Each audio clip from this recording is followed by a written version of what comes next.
Next term है, ये भी इंपॉर्टेंट है। हाँ, सारी इंपॉर्टेंट है, बिल्कुल हैं। अभी आपकी वोकैबुलरी बिल्डअप हो रही है बेटा अकाउंटिंग नॉलेज की। तो जितने अच्छे से हम एक एक टर्म इंडिविजुअली करेंगे, आप उतने ज्यादा फायदे में रहेंगे। तो नेक्स्ट टर्म है बैड डेट्स। कोई बता सकता है इसका meaning? Anyone? Bad debts, anyone? No sir.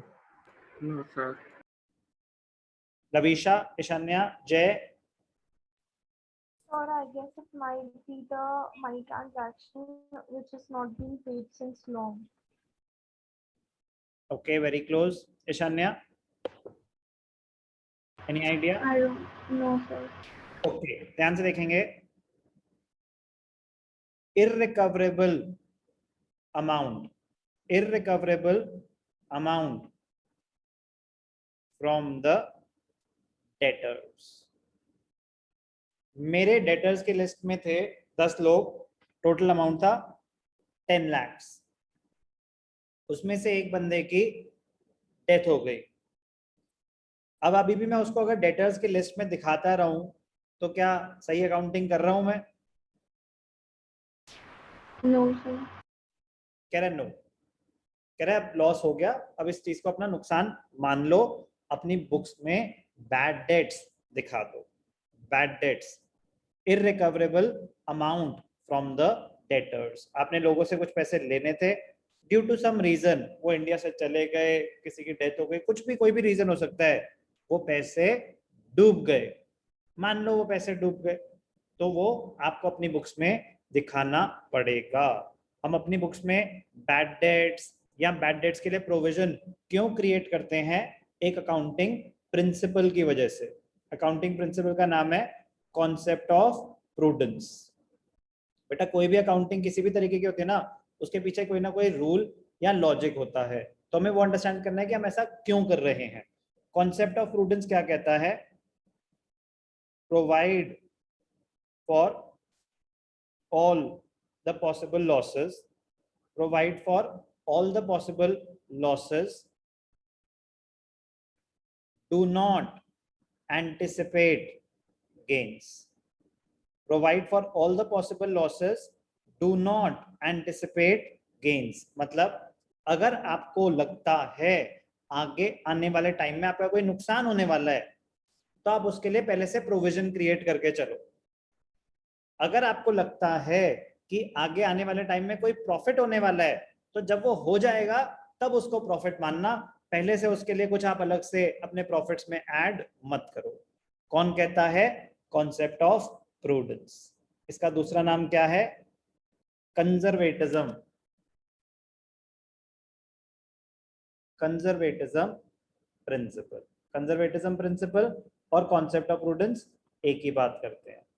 For example Vedansh, आप लेट अस अज्यूम 10th के बोर्ड्स हुए थे, आप बोर्ड का एग्जाम दे के आए, आपका बड़ा अच्छा हुआ, मम्मी ने पूछा बेटा कितने नंबर आएंगे, तो क्या बोला आपने? बढ़िया नंबर आएंगे। मम्मी ने बोला बेटा बढ़िया कितने होते हैं? मतलब बढ़िया ही आएंगे, मैं ऐसे थोड़ी बता तो सकता जो हूँ। आप बहुत ही अच्छा पेपर हुआ, आप सोच रहे हो कि 90 प्लस आएंगे, तो आप क्या बोलोगे घर आके कि कितने आएंगे? सब बोलूंगा 70-80 तक आ जाएंगे। क्यों? तो क्योंकि एकदम एक्यूरेट तो मेरा वो नहीं होगा। लवीशा आप कितने बोलोगे? और अगर मेरे को 190 प्लस आएंगे तो मैं यही बोलूंगी 90 प्लस आएंगे। ओके, ईशान्या आप कितने बोलोगे? 75 प्लस। अच्छा, मतलब जब 90 एक्सपेक्ट कर रहे हो तो आप घर पे 75 बोलोगे? इतना बड़ा तो पहले से नहीं, तो पहले से थोड़ा ना जूम करके रखूंगी। ओके, तो कॉन्सेप्ट ऑफ प्रूडेंस भी ये कहता है, कह रहे हैं आप एग्जाम दे के आए, आपको लग रहा था कि आपके 90 to 93 आएंगे, आपने बोल दिया 90 to 93 मेरे हिसाब से आ जाएंगे।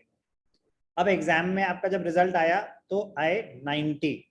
ध्यान से सुनना बेटा मेरी बात, आप एग्जाम दे के आए, आपने बोला कि आपके हिसाब से 90 to 93 आएंगे, लेकिन जब रिजल्ट आया तो 90 आए, खुशी ज्यादा होगी या कम होगी? जितना कम। एक्सपेक्ट किया था उससे कम खुशी होगी, क्योंकि आपने 90 to 93 का माहौल बना दिया था और रिजल्ट आया 90, खुशी होगी। बट 90 to 93 में ज्यादा हो जाती, क्योंकि आपने एक एक्सपेक्टेशन सेट कर दी थी। Yes sir. अब यही आप पेपर दे के आए, आपको लग रहा था 90 to 93 आ जाएंगे, आपने घर पे आके बोला 87 88 आ जाएंगे मेरे हिसाब से। अब अगर 90 आए तो मार्क्स अभी भी 90 है, पहले भी 90 थे, लेकिन इन 90 में ज्यादा खुशी होगी या कम खुशी होगी? ज्यादा। तो कॉन्सेप्ट ऑफ प्रूडेंस यही कहता है, डू नॉट एंटिसिपेट गेन्स। अगर आपको लगता है कि आपको कोई प्रॉफिट होने वाला है, उसको जब तक वो हो नहीं जाता तब तक बुक्स में मत दिखाओ। लेकिन अगर आपको लगता है कोई आपका नुकसान होने वाला है, उसके लिए पहले से प्रोविजन क्रिएट करके चलो। तो इसका एक एग्जांपल होता है provision for bad debts. Provision for bad and doubtful debts. जो आपको लगता है कि पैसे नहीं मिलने वाले, उसके लिए पहले से प्रोविजन क्रिएट करके चलो। बैड डेट्स का मीनिंग क्लियर है? बैड डेट्स क्या है? Bad debts are debts which are not recoverable. Bad debt is the amount owed to the business that is written off. Written off का मतलब क्या होता है? Treated as an expense for a particular period. कह रहा है उस period का इसको अपना नुकसान मान लो, उस पीरियड का अपना नुकसान मान लो, वो पैसे भूल जाओ। Because of it becoming irrecoverable, it is a loss for the business. Bad debts का मीनिंग क्लियर है? बैड डेट्स की मीनिंग में किसी को कोई भी डाउट? No sir. इससे रिलेटेड ही कुछ टर्म है, इंसॉल्वेंट। इंसॉल्वेंट का मतलब क्या? कोई बैंकरप्ट हो गया। अगर कोई बैंकरप्ट हो गया तो क्या वो अपनी डेट्स रीपे करने की पोजीशन में होगा? नो। इंसॉल्वेंट, इंसॉल्वेंट और बैंकरप्ट, जब आपकी लायबिलिटीज आपके एसेट से ज्यादा, आपने देने लोगों के 100 करोड़ है और आपके पास 70 करोड़ हैं, तो क्या आप सबके लोन्स रीपे कर पाओगे?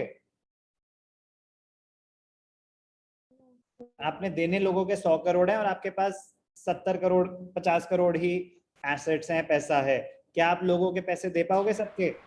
No sir. नो। तो आप इंसॉल्वेंट हो गए हो। अ पर्सन और an entity unable to pay its debts. Insolvent is a person or an enterprise which is not in a position to pay its debts. आप अपने debts पे करने की पोजीशन में नहीं हो तो आप insolvent हो। अगर आप अपने debts पे करने की पोजीशन में हो तो कौन हो आप हो solvent. Solvent, a person or a business entity who is in a position to pay his or its debts. Solvent is a person or enterprise which is in a position to pay. ठीक है। Insolvent जो debts पे करने की position में नहीं है, bankrupt हो चुका है। Solvent जो financially strong है और अपने debts पे करने की पोजीशन में है। Solvent मतलब कोई financially strong person, उसके पास sufficient funds हैं अपने debts repay करने के लिए। Insolvent, bankrupt, not in a position to pay its debts. Entity or a person.